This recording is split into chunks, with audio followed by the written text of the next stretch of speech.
Maureen, it's great to be with you this morning. You know, it's only about a month until our book comes out, Buckeye Reflections, a completely different book than ever been written before on Ohio State football. It goes behind the scenes and deals a lot with the human interest of all the football players and the coaches, but we've got the bands people, the fans and everything like that. It's a different look at Ohio State football, but we really cover also the football part of the sport too. It's been great working together, hasn't it? Oh my gosh, Jack, this has been a joy of a journey.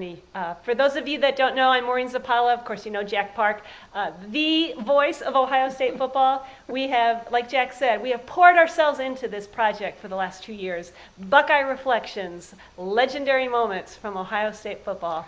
Unlike anything else. Give me an example of one of your favorite stories. I have a favorite story, but tell me one of your favorite stories. One of the things that Maureen has done to really help distinguish this book is she has done outstanding interviews with some of the people that are a big part of the Ohio State football program, but you don't see them on the field on Saturday afternoons. She's done excellent interviews with Larry Lokai, who's the Buckeye man, and John Peters, who of course is Big Nut. You all see them at the games with their face paint and everything, and they're a big part of the Buckeye traditions. But why do they do what they do? And what do they do off the field that really benefits a lot of other people that have no connection with the Ohio State football program? And so it's been a combination of the football part of Ohio State football, but a lot of the human interest stories. And what Maureen has contributed to this book is completely different than anything else that you'll see in any other type of Ohio State football book. Well, I think one of the more unique things too that I can bring to it is that I didn't go to Ohio State. I went to Notre Dame. Yeah. But isn't it cool, the connection between Absolutely. those two schools? Yeah. I mean, some of the things that I learned that, for example, that Knute Rockne almost signed on as a coach for Ohio State. I had no idea. Now you know too. So you got to read the story. It's the coolest story. The history of the connection between the coaches and the games that they played. Really fascinating stuff. So this is a book written by an Ohio State grad and a Notre Dame grad. That's a first. There's no question about it. I asked Maureen to do this book with me about 2 years ago, and now I'm so happy. I was happy at the time she said yes, but I'm even happier now that she said yes, because I think we've had so much fun doing it. We've come up with a real great product. But a lot of people, that's one of the stories a lot of people probably don't know, that Knute Rockne accepted the head coaching position at Ohio State going into the 1929 season. When he went back to South Bend, the administration at Notre Dame promised him a new stadium if he would stay. Yep. And what? He stayed. He stayed. And we got a stadium. We got a new stadium out of that and so forth there. So a lot of unique stories, you know. And then it opened up at Ohio State. Then who stepped in? It was Sam Williman stepped in, of course. There. He was there 5 years, and that led into the Francis Schmidt years.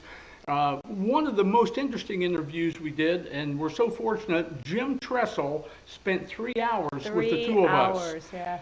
Actually in his president's home there at Youngstown State University. It was a very, very good interview, and Maureen has captured that in an outstanding part of the book and the story on Jim Tressel. You'll learn so much about Jim Tressel beyond football and what his life has been like since leaving Ohio State and the great value he's bringing now to Youngstown State University. Yeah.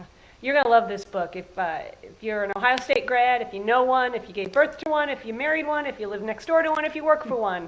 Or if you want to become one. Or if you want to become one. In fact, that's right. Buy one and give it to your Michigan fan friends. They need one too. Yeah. You'll read a lot about Ohio State's victories over Michigan in this book. You will not read too much about the Michigan wins over Ohio State. Of course, the last 20 years, they haven't won very many. They haven't many wins over Ohio State either. Yeah, Urban Meyer has been a great part of the last chapter of the book. Of course, Urban, in his first 5 seasons at Ohio State, has lost only 6 games.